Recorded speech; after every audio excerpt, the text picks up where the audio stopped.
మంచిర్యాల జిల్లా వ్యాప్తంగా ఎస్సీ మోర్చా ఆధ్వర్యంలో మండల కేంద్రాలలో బెల్లంపల్ల, భీమిని, కన్నేపల్లి, వేమనపల్లె, నెన్నల్, తాండూర్, కాశీపేట, మంచిర్యాల, నస్టూరు, మందమర్రి, చెన్నూరు, హాజీపూర్, దండేపల్లి బీజేపీ ఎస్సీ మోర్చా మండల శాఖ ఆధ్వర్యంలో ఎంఆర్ఓలకు వినతి పత్రాలు ఇవ్వడం జరిగింది.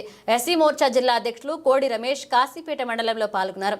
ఈ సందర్భంగా ఆయన మాట్లాడుతూ కాంగ్రెస్ పార్టీ అధికారంలోకి రాకముందు చేవెళ్ల సభలో ఎస్సీ డిక్లరేషన్ చేస్తామని, అంబేద్కర్ అభయహస్తం కింద ప్రతి దళిత కుటుంబానికి 12 లక్షల రూపాయలు, దళితులకు పక్కా ఇళ్లు నిర్మించుకోవడానికి 5 లక్షల రూపాయలు ఇస్తామని గద్దెనెక్కిన ఈ కాంగ్రెస్ ప్రభుత్వం ఇప్పటి వరకు ఆ ఊసే ఎత్తకుండా దళితులకు ఇచ్చిన మాటను మరచి కేవలం ఓటు బ్యాంక్ రాజకీయాల కోసమే దళితులను వాడుకుంటూ దగా చేస్తుందని, తక్షణం ఇచ్చిన హామీలు వెంటనే అమలు చేయాలని డిమాండ్ చేశారు.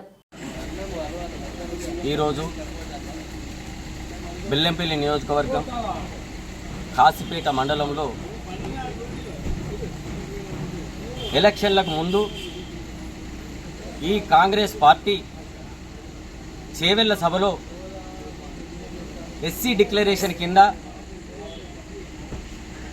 అంబేద్కర్ అభయహస్తం పేరుతో ప్రతి దళిత కుటుంబానికి 12 లక్షల రూపాయలు ఇస్తామని, మరి అదేవిధంగా దళిత కుటుంబాలకు పక్కా ఇల్లు నిర్మించుకోవడానికి 5 లక్షల రూపాయలు ఇస్తామని, ఓటు బ్యాంకు రాజకీయం కోసం దళితుల ఓట్లను రాగుంజుకోవడానికి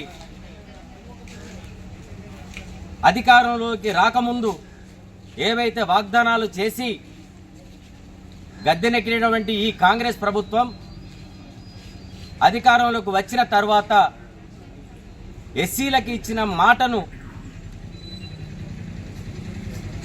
మర్చిపోవడం జరిగింది. ఇవి ఖచ్చితంగా అమలు చేయాలని ఈరోజు కాశీపేట మండలంలో ఎస్సీ మోర్చా ఆధ్వర్యంలో, బీజేపీ మండల శాఖ ఆధ్వర్యంలో కాశీపేట తహసీల్దార్ గారికి మెమోరాండం ఇవ్వడం జరిగింది. మరి మేము అడుగుతున్నాం, గత ప్రభుత్వాలు ఓట్ల రాజకీయ కోసం దళిత బంధు ప్రవేశపెట్టింది. మరి అదే రీతిలో ఈరోజు ఈ కాంగ్రెస్ ప్రభుత్వం ప్రతి దళిత కుటుంబానికి 12 లక్షల రూపాయలు ఇస్తానని చెప్పేసి గద్దెనెక్కింది. దళితులను ఓట్ల కోసమే వాడుకుంటున్నారు తప్ప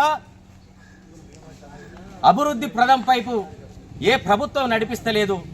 ఇంకా సిగ్గుమాలిన చర్య ఏంటంటే, ఈ మంచిర్యాల జిల్లాలో 2 ఎస్సీ నియోజకవర్గాలు ఉన్నప్పటికీ అదృష్టవశాత్తు 2 అన్నదమ్ములే గెలిచిరు. ఇక్కడ వాళ్లకు మంత్రి పదవుల మీద ఉన్నంత ఆరాటం ఇంకా దేని మీద లేదు. మేము అడుగుతున్నాం, అన్నా మీరు మంత్రులు అయినా కాకపోయినా ఎమ్మెల్యేలుగానైతే కొనసాగుతారు కదా, మరి దళితులై ఉండి దళితుల పక్షాన అసెంబ్లీలో రేవంత్ రెడ్డి గారు ఇచ్చినటువంటి మాటలను ఎందుకు నిలబెట్టుకుంటలేరని చెప్పి, ఎందుకు నిలదీస్తలేరని ఈ సందర్భంగా మేము అడుగుతున్నాం. దయచేసి ఖచ్చితంగా ఎస్సీలకు ఏమైతే వాగ్దానాలు ఇచ్చి గద్దెనెక్కిన ఈ కాంగ్రెస్ ప్రభుత్వం ఉన్నదో అటువంటి వాగ్దానాలు నెరవేర్చకపోతే రాష్ట్ర వ్యాప్తంగా, జిల్లా వ్యాప్తంగా దళితులమందరం ఒక్కటై మా హక్కులు సాధించుకునేంత వరకు కూడా మీ మెడలు వంచైనా మంచిదే, మీరు ఇచ్చిన వాగ్దానాలను నెరవేర్చేంత వరకు ఉద్యమాలు చేపడతామని చెప్పి ఈ సందర్భంగా తెలియజేస్తున్నాం. భారత్ మాతా కీ జై, భారత్ మాతా కీ జై.